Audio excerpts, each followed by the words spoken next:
Automatic audible alarm systems can provide very important help to the anesthetist. However, too much beeping and uncontrollable alarms may be destructive. The Mindray Veta 5 is an animal-specific anesthesia machine and ventilator. Hence, the monitoring and alarm systems are adjusted for veterinary needs. Nevertheless, a good understanding of the alarm system is important because custom adjustments may be necessary if the patient behaves unexpectedly or something is different from the average patient. In this video, I would like to explain two kinds of false alarms that veterinarians may often experience with this system. If your patient has a strong respiratory drive, it won't need much support or any support at all from the Veta 5 ventilator. In such case, the peak inspiratory pressure remains low, this value here. In order, currently it's not the case. I'm talking about a hypothetical case when this number would be 2, for example.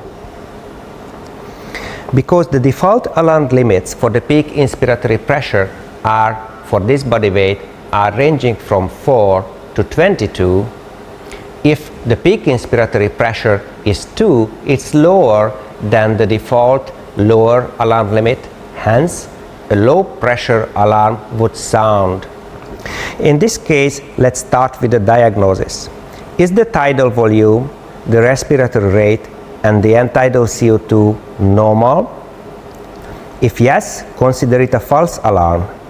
And the best course of action is to reduce the alarm limit for the peak inspiratory pressure and reduce the lower alarm limit. The default was 4, let's reduce it to 1. Okay. And now the new alarm limits range from 1 to 22. So if the peak inspiratory pressure would be 2 for an animal which has a strong respiratory drive, then with this alarm limit settings, there would be no false alarm. Another way to deal with the same problem would be to convert to spontaneous ventilation. If an animal is breathing with such a strong respiratory drive, it doesn't necessarily need mechanical ventilation, so it's perfectly okay to continue the case with spontaneous ventilation. In another case, you may find that tidal volume is normal, but end tidal CO2 is somewhat low and the respiratory rate is way too high. This may be a sign that either the anesthetic level is not deep enough or analgesia is insufficient. Examine the patient and treat accordingly. If analgesia was a problem, give fentanyl or another analgesic. If anesthetic depth was light, give propofol or another intravenous anesthetic and then increase the vaporizal dial setting. Another common false alarm is that the minute volume is too large or too low. The reason for this lies in the default alarm limit settings. The current default setting does not consider the size of the patient but uses a very large range from 0.2 to 6 liter per minute. With this setting, the minute volume alarm will not be specific to your individual patient. If we consider the normal tidal volume ranging from 10 to 15 milliliter per kilo and the normal respiratory rate ranging from 10 to 15 breaths per minute, then the normal minute volume would range from 0.1 to 0.2 liter per kilogram per minute. Therefore, for a 1 kilo cat,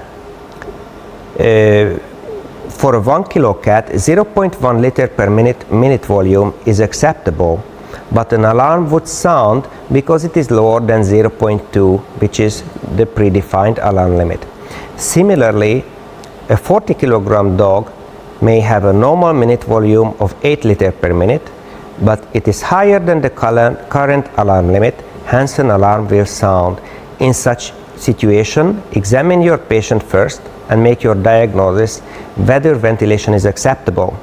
If it is, just go ahead and disable this alarm by adjusting the limits accordingly.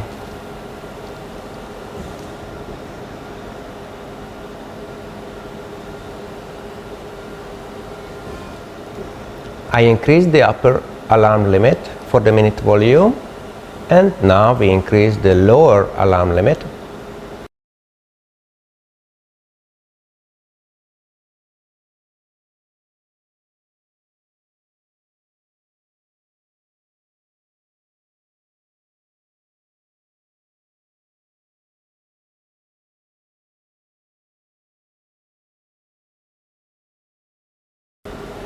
And we are done. As a side note, I personally do not put much emphasis on monitoring the minute volume of my ventilated patients. I make sure that the tidal volume, the respiratory rate, and the end-tidal CO2 are all normal and that the PEEP is acceptable. If these values are okay, monitoring minute volume is not so important. Nevertheless, minute volume is the product of respiratory rate multiplied by the tidal volume. My name is Dr. Tamás Ambriskó and I'm a veterinary anesthesiologist. Thank you for watching.